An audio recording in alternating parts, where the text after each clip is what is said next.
You've got two options, folks. You can either sit around watching this intro, trying to count 1,000 YouTube icons, or try these tactics that will help you get to 1,000 subscribers. Usually as YouTube educators, we play a very dangerous game when we guarantee you success on your channel with any strategy because, well, it's YouTube. But on this occasion, I'm 94.6% certain this is going to work. That's because this strategy is tailor-made.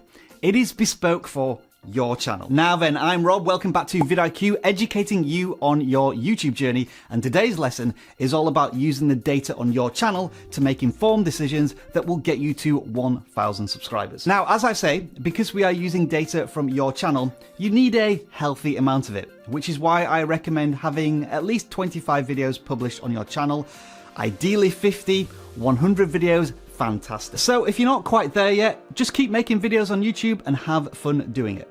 Okay then folks, join me on a journey into the YouTube Studio channel analytics. We're going into advanced mode and then selecting traffic source as our filter. There will be lots of clickable traffic sources now down at the bottom of the screen, and I want you to select suggested videos. And finally, in the top right hand corner of the screen, change the time period to 90 days so that we've got a good amount of data. If you're unfamiliar with this traffic source of suggested videos, this is when other videos on YouTube are suggesting your content. In basic terms, suggested views are the holy grail of YouTube because essentially YouTube is doing all of the discovery work for you. Imagine it from the viewer's point of view. They are watching video A and then they are suggested video B to watch next, or in the suggested column.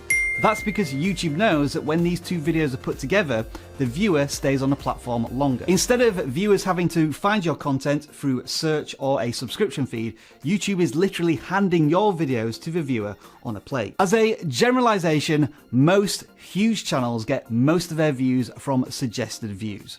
So folks, let's not try and reinvent the YouTube wheel here. This strategy is so simple yet so often ignored.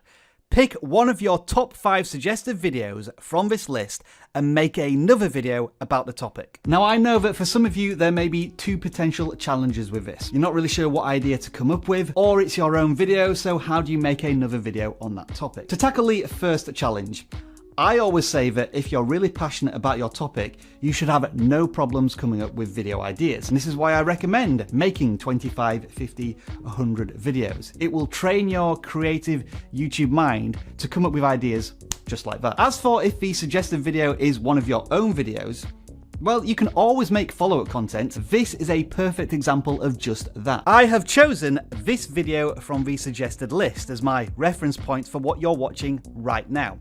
We're using 1,000 subscribers as the keyword, the anchor point of the video topic. But if you watch both videos, you'll discover the strategies and value provided are completely different. Now for a quick bonus tip. If you don't want to make a video based on your own suggested videos, then open up VidIQ's channel audit tool. Amongst a wealth of data, it will display the top suggested videos from other channels. This is important because it represents content relationships YouTube has formed between you and other creators. In this example, we have a strong presence in YouTube Shorts, starting gaming channels, and copyright. And if you are a VidIQ Boost user, you can expand the list to show even more suggested videos. So as I said earlier, the ultimate goal of every creator is to have as many suggested views as possible because it's effectively free advertising from YouTube. But as all small creators know, who are under 1,000 subscribers, this can be very hard to achieve. So to begin with, and this is my personal experience, you may want to also target search-driven content. And that's because, while to begin with, YouTube may not know what your content is about, viewers know what they're searching for, and you can help answer those searches with your videos. So again, let's gather around the YouTube Studio and in channel analytics, go to advanced mode. Again, you want to go to traffic sources in the top left-hand corner, but this time you're going to click on YouTube search. Now, as you can see, despite the size of our channel and how much we would love to get more suggested traffic, due to the very nature of our education how-to content, most of our views still come from search. And that may be the same for you, especially if you are a smaller channel. So of course, we're not going to ignore this. Quite the opposite. We're going to leverage this. We'll set the time period to 90 days again to get a good chunk of data, and then pick one of the top 5 search terms that drive traffic to our channel and make a video on that topic. Now, you may be asking at this point, Rob, why aren't you making a video about YouTube Shorts if that's where you're getting all of your search traffic from? Well, the truth is, we've made tons of videos on YouTube Shorts. To be honest, at this point I'm a little embarrassed about how many videos I've made on YouTube Shorts, but it's been a huge news story over the last 6 months and a massive growth opportunity for creators, and I wanted to establish VidIQ as the authority on the topic. And we've done that. Pretty much every video we make on YouTube Shorts performs above our channel average. So going back to these search terms that drive traffic to our channel, what's left? Yeah, it's subscribers again. That's why we're making this video. Oh, well, let me just add another quick cheeky plug for the channel audit tool that can show you all of this search-driven traffic, just with less clicks and more panache.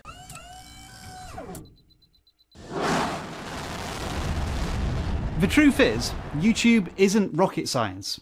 At least when you're under 1,000 subscribers. The challenge can be that you're so overwhelmed with analytics, you don't know where to look. You don't know where the low-hanging fruit is. These are all relatively easy wins that can help grow your channel much faster. And I've got another one to show you. You should know the drill by now. We're in the YouTube Studio channel analytics. We're going to go to advanced mode, but this time from the filters, we want to go to subscription source. Now, as long as you're creating content on a consistent basis, most of your subscribers will come from your YouTube watch pages. So select that. Once again, change the time period to 90 days. And yes, would you believe it, I'm going to ask you once again to choose one of these topics from the top 5 in the list and make a video about it. Don't be surprised if the videos listed here are different again to what you've already seen.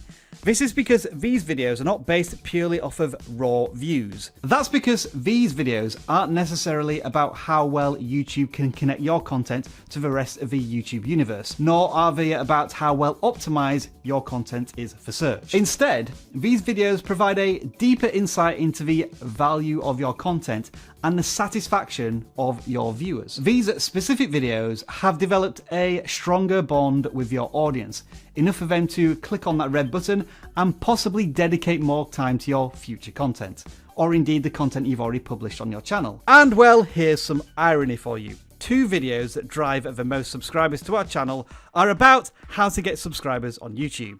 And so that's why we're making this video, because as I've said before, the data never lies, and it's your job to find the right data to take action on to grow your channel. Now, why am I suggesting that you target suggested videos, search traffic, subscriber source? Well, to put it simply, this is where YouTube has already placed trust and faith in your content with its users. What YouTube wants from you is more content similar to what you've already made, because it knows it can use that content for an audience YouTube already knows likes your content. And as your content continues to build more positive signals with that existing audience, YouTube is then going to try and connect it with new audiences and test it with them. At its essence, this is the YouTube recommendation system at work.